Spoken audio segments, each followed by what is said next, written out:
Sering kejadian konsumen membatalkan transaksi itu dengan alasan yang pertama kurir tidak menghubungi, yang kedua kurir tidak datang-datang pada saat konsumen ada di rumah. Nah, begitu konsumen cabut, kurir datang, sehingga kurir tidak ketemu sama konsumen. Akibatnya kurir membawa balik paket dan diretur. Jangan lepas tangan gitu aja. Pokoknya kalau kurir datang pada saat saya ada di rumah, ya saya bayar bang. Kalau kurir nggak datang, ya nggak saya bayar. Urusan nanti saya pada waktu keluar kurir datang, saya nggak ada, ya itu urusan kurir, itu sadar resiko. Wah, bukan seperti itu bos. Nah, perusahaan ekspedisi sudah memberikan kemudahan dengan cara memberikan layanan COD, cash on delivery. Jadi konsumen tidak perlu memiliki yang namanya rekening lah atau apalah itu yang istilahnya ribet gitu ya, untuk bisa beli barang online. Kemudian seller juga sudah sportif mengirimkan barangnya, walaupun dia tidak menerima uang di muka, menunggu barang itu terkirim dulu. Nah, seller dan kurir ini sudah sportif. Maka seyogyanya sebagai seorang konsumen, teman-teman juga harus sportif juga dengan cara ketika kurir datang, teman-teman sudah siap berikut dengan uangnya, sehingga seller mendapatkan haknya, yaitu uang dari barang yang dia jual. Namun sering kejadian konsumen membatalkan transaksi itu dengan alasan yang pertama kurir tidak menghubungi, yang kedua kurir tidak datang-datang pada saat konsumen ada di rumah. Nah, begitu konsumen cabut, kurir datang, sehingga kurir tidak ketemu sama konsumen. Akibatnya kurir membawa balik paket dan diretur, tidak jadi. So, di sini saya ingin menyampaikan pesan kepada teman-teman ya. Kalau teman-teman memesan barang dengan menggunakan sistem pembayaran COD, teman-teman itu pertama harus mengikuti pergerakan barang. Banyak aplikasi sekarang yang bisa digunakan untuk men-tracking barang. Jadi tidak ada alasan teman-teman itu tidak tahu barang itu sekarang udah nyampe mana itu nggak ada alasan sebenarnya. Di aplikasi marketplace juga di situ disediakan tracking barang secara otomatis. Jadi teman-teman buka saja di situ aplikasinya. Kemudian aplikasi di luar marketplace juga banyak, ada apa? Kalau saya yang sering saya pakai itu Cekresi, itu bisa dibuat tracking. Kemudian Raja Ongkir itu juga bisa dibuat tracking ya. Jadi nggak ada alasan teman-teman nggak tahu, konsumen nggak tahu apa pergerakan barang sekarang udah di mana itu nggak ada alasan sebenarnya ya. Karena sudah banyak aplikasi yang menyediakan jasa tracking barang. Kemudian teman-teman juga harus siap standby di rumah. Standby di rumah. Ya, kalau misalkan teman-teman buru-buru ingin mau keluar rumah, ada acara atau apa gitu, ya teman-teman serah terima ke keluarga, ke kerabat. Atau kalau teman-teman mungkin sedang ngontrak ngekos, ya teman-teman serah terima ke ibu kos, atau mungkin bahkan ke tetangga.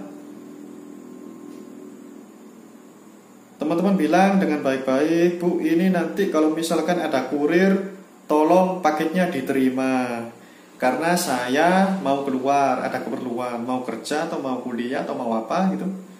Teman-teman bilang seperti itu ke keluarga, ke ibu kos, ke tetangga terdekat atau siapa gitu yang bisa dipercaya, ke pembantu mungkin.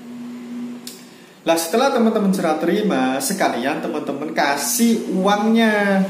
Jangan hanya serah terima menerima paketnya, tapi uangnya tinggal dikasih, itu sama aja gitu loh. Ibarat minta tolong tapi membebani yang dimintai tolong, itu bukan minta tolong namanya.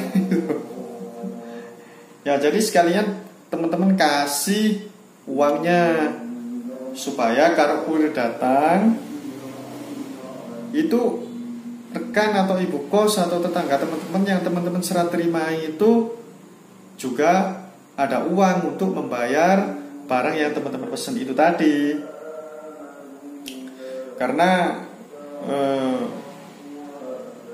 sebagian besar tetangga atau rekan atau kerabat itu nggak mau nerima paket dengan sistem pembayaran COD itu ya karena tidak dititipi uang. Tetangga yang dititipi itu bisa saja membayar, tapi apakah teman-teman bisa dipercaya?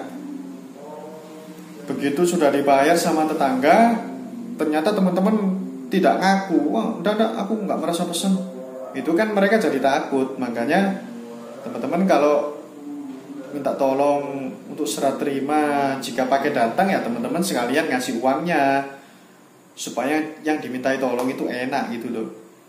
Kasihlah uang pas sesuai transaksi di marketplace.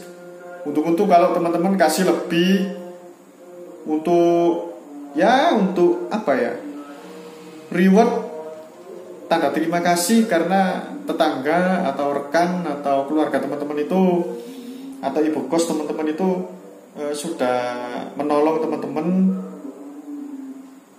untuk menerima paket yang dikirim oleh kurir sekaligus membayarkannya. Jadi seperti itu teman-teman, jangan lepas tangan gitu aja. Pokoknya kalau kurir datang pada saat saya ada di rumah, ya saya bayar bang. Kalau kurir nggak datang, ya nggak saya bayar. Urusan nanti saya pada waktu keluar kurir datang, saya nggak ada, ya itu urusan kurir, itu ada resiko. Bukan seperti itu bos.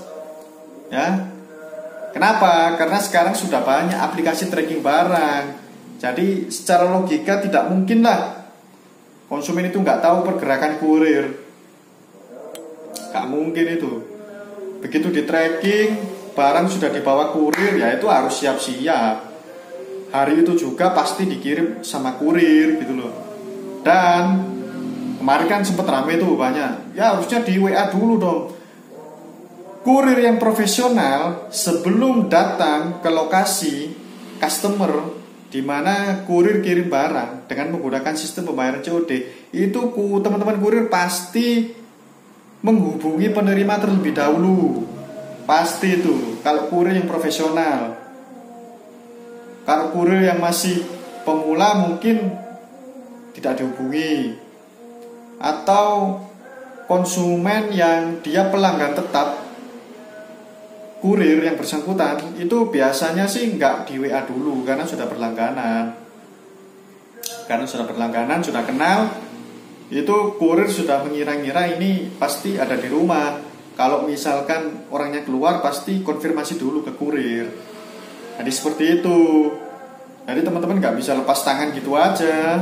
Kasihan kurir kan, udah jauh-jauh dari kantor kirim barang, barangnya besar, berat lagi. Begitu nyampe nggak ada orang, ditelepon nggak bisa, ruwet kan seperti itu. Ya, oke, mungkin itu saja yang ingin saya sampaikan dalam kesempatan kali ini. Semoga kita semuanya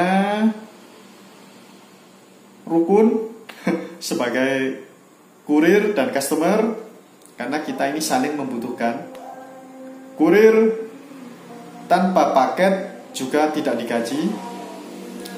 Jadi ya kita saling membutuhkan. Otomatis ya harapan saya kita sportif lah. Kurir, seller, dan customer itu harus sportif sesuai dengan perannya masing-masing.